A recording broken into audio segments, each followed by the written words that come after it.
Hey, let's have a book chat and catch up about how the last week has gone in life and in reading. I'm Kathy Ellen. I am a mama, a parent, a teacher, and a Ninja Warrior athlete, plus a huge reader. And I've been sharing about lots of the books that I love on this channel. I also share my reads in pretty much real time on the Story Graph, if I remember to update them. And I share videos here with lots of books, and I have a newsletter where I share about books as well. But I have been thinking lately that I wanted something that was a little more casual. I wanted to sit down and just talk to you, like you're right here in the room with me, about how my reading life has been going each week. I think this is going to be a great way for you to get a behind the scenes look at what's coming up next on my YouTube channel, to get a quick first peek at a lot of books that will be coming soon, and maybe you'll find a lot of books that you would like to read as well. I also hope some reading tips will be sprinkled throughout because I have a lot going on and I love to read. So life sometimes gets in the way of that, but a lot of the times I can figure out ways to read around things. So let's get into it. I was really excited that I finished 2 middle grade novels this week that I had started last week. I had hoped that I was going to be able to finish them a lot sooner because I had an appointment to donate platelets. If you've never donated platelets, that takes a little longer than donating whole blood, and typically that's plenty of time for me to read. So I brought both of them, and then I ended up not having a high enough platelet count to donate platelets, so I donated whole blood, didn't have as much time to read. Different Kinds of Fruit just made my heart really happy to read. This book stars Annabelle, and she's going into 6th grade at the school that she's always gone to. She's very excited when a new student arrives, Bailey, and Bailey uses they them pronouns and is non-binary. Annabelle and Bailey become fast friends, and then Annabelle's family has a very strange and off-putting reaction to Bailey. Annabelle and Bailey think maybe Annabelle's parents are transphobic, but when they find out what's really going on, it shocks both of them and leads to a lot of discussions in Annabelle's life. I love how this book is about community and acceptance, while there's also some pushback, of course, but it feels like this world that I want to live in, that I want my kids to live in. I want them to live in a world where everyone respects everyone else and respects that they know who they are at any age. I hear a lot about how people think books with non-binary or trans characters or even queer characters are grooming kids, and none of that is true. I'll put a link here to a video I did recently about our favorite children's book author who happens to be trans, who actually wrote this book. The other middle grade novel I finished is called A Stitch in Time, and this stars Donut, who is the scrappiest, sweetest, kind of weirdest 11-year-old I've read about in a while. When the book opens, her pa has been deceased for about 3 weeks, and her aunt is up from Boston to take care of her. It's 1917, which is a great bit of historical fiction, and Donut lives in rural Vermont, does not want to go to the big city of Boston, so hatches a plan and runs away. I was on the edge of my seat with Donut trying to survive on her own. Very sweet that she had some help from some friends as well, and then also how is this going to resolve, because she's just a kid. She's not going to be able to stay even if she wants to. There's a lot of taxidermy in this as well, which is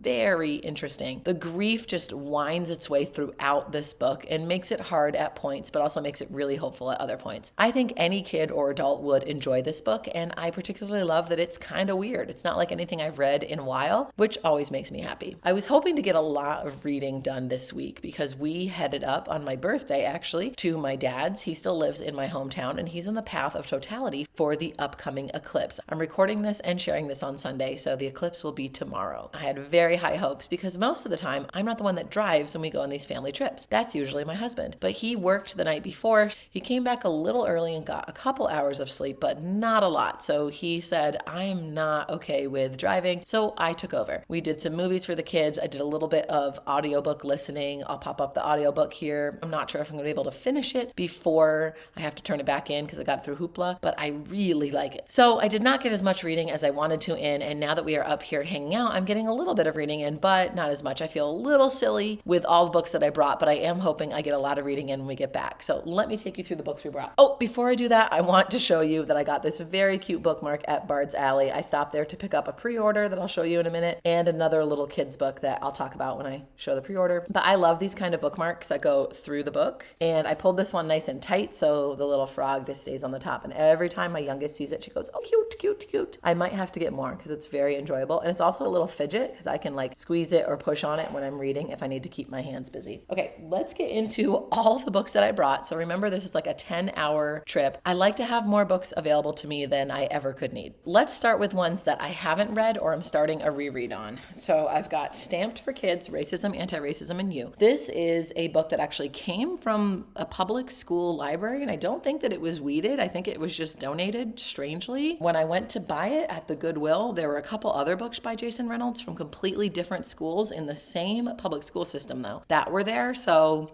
not a conspiracy theorist, but it seems a little strange to me. I'm going to read it and then I'm going to return it to the school. And this is one of the books that a creator talked about in a video that I want to react to soon. A YouTube creator went into a library and picked out a whole bunch of books and was like, they have this in the children's section. Can you believe this? And I think for this one, he was just like, can you believe this? Racism, anti-racism, and you. It's so silly that people think that it's bad to talk to kids about racism and anti-racism because we live in a society that was built on racism in the United States, so they see it everywhere. I want to read this book so when I do that reaction video, I can have all the information. That's going to come in probably a couple different parts because he pulls out a lot of books, a lot of picture books mostly, and I want to see if I can get a lot of them so I can give more information to correct the misinformation shared in the video. That's kind of one of my biggest goals with a lot of my videos is I don't want to attack people for having different opinions because nothing comes of that. I want to share my point of view and also correct any misinformation that I see. Another one that's for an upcoming video is this one. It's called Wishtree by Catherine Applegate. You may know her as the author of The One and Only Ivan. She also did all the Animorph books. And this was a community read in a county in Virginia until someone who didn't even live in the county and who doesn't even send their kid to a public school decided that they did not approve of this and they let that school district know. Why, you may ask? The book is narrated by this oak tree called Red. And Red says this in chapter 5. Names aren't the only way we differ from crows.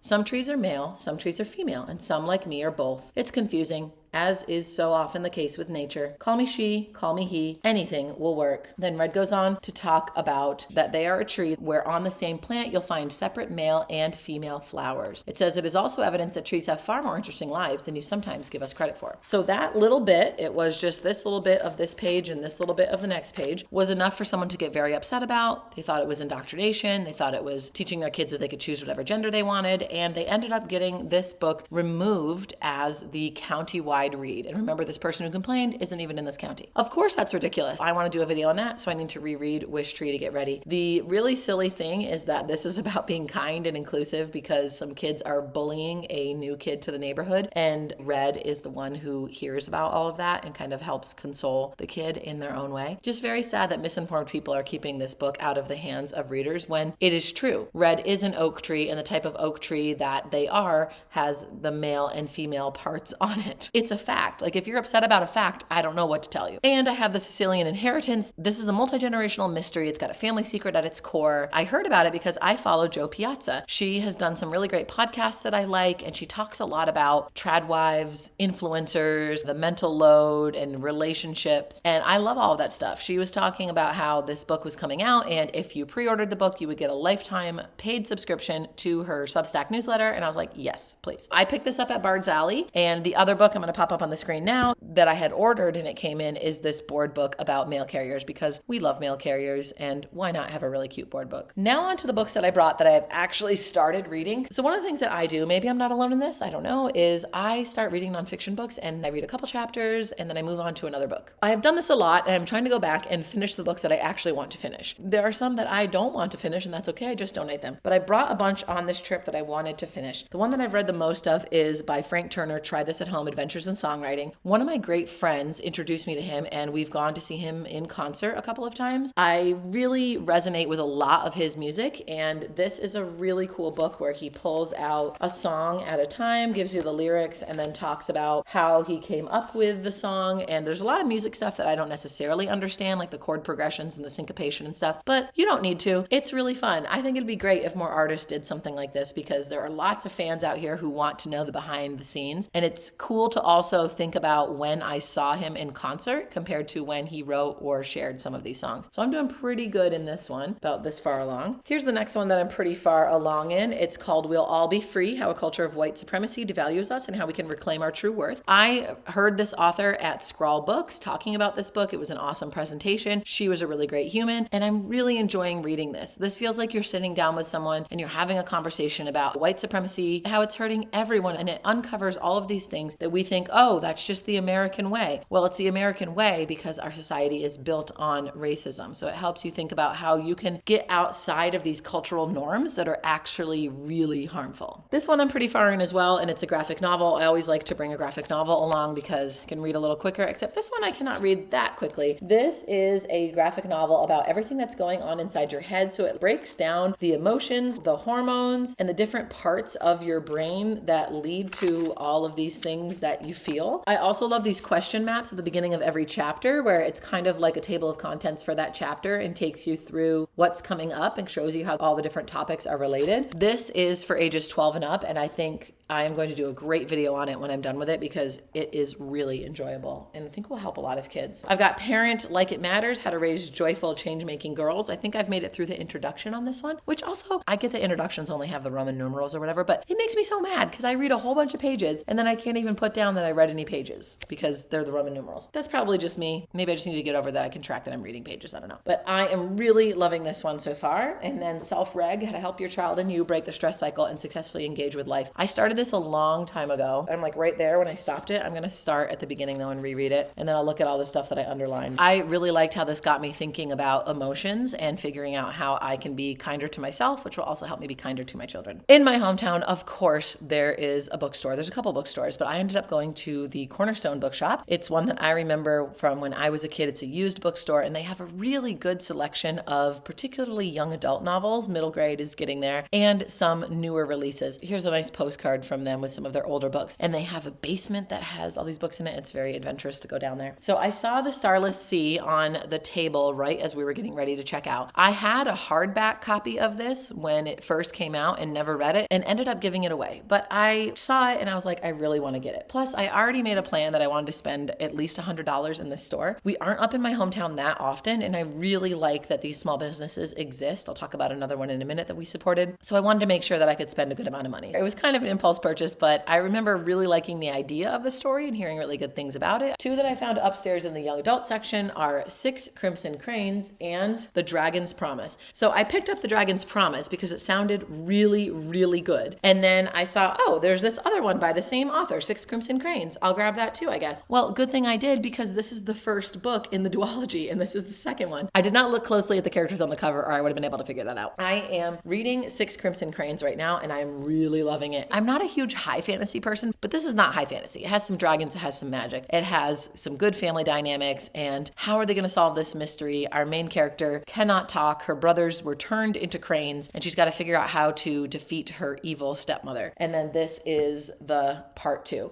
These are in really great condition as well. I think this one is a remainder. You can see the little mark on the bottom. I was really happy to get these and I'm excited to be reading this one and enjoying it a lot. And the other store that we went to is more of a gift store. They are a distributor for Chronicle books and that's such a good choice for them because Chronicle has stuff like across the board. They have gift books, they have kids books, adult books, they have a lot of sidelines like puzzles and stuff. So I got this really fun Lego puzzle that I'll pop up on the screen. I just don't want to go get it right now, that I'm excited to start when we get back home. And I wanted to buy a book because they were having a sale, 20% off their books. And I, again, wanted to spend a fair amount of money in this store. So I got the Little Book of Luca, which is about happiness. I think that I've read the Little Book of Huga. I'm considering doing little videos of me pulling things out of here that I really like and trying them out because I really like videos where people do little experiments and try things out. I haven't started reading it yet. I think I want to read some of the ones that I brought with me before I get into this, but I'm excited. I was glad that I could find it at that store. As far as reading to my kids, I'm always having a blast doing that. My oldest is in the reading chapter book so incredibly fast phase. So we've been reading the Princess Pulverizer series and we're on the second one. I'll pop up the first one here and then leave some links for you to find them. I'm sure I'll be doing videos on them soon. And my youngest is really obsessed with Chicka Chicka Boom Boom and The Very Hungry Caterpillar. I know they're pretty basic. They're older books. We read plenty of other ones with her as well. Those are the ones she just gravitates towards right now. We don't have a lot with us because we're traveling and it's super cute. She'll sit there and like read the book. She loves that page in The Very Hungry Caterpillar. I think it's Saturday where the caterpillar eats a whole bunch of different stuff and she knows every little thing. So she'll point it out, which is pretty impressive. So what's coming up next week? We have the eclipse, which we're really excited about, and we're driving back home. So I should get some good reading time in. And next weekend, because I plan to shoot these on Sundays and share them with you on Sundays, I'll be coming to you from a different location because my oldest and I are going to the World Ninja League Tier 2 World Championships. And then I think we'll be home after that and you'll get the regular background. But I hope that you've enjoyed this. I'll see you next Sunday for a little book chat. And until then, happy reading.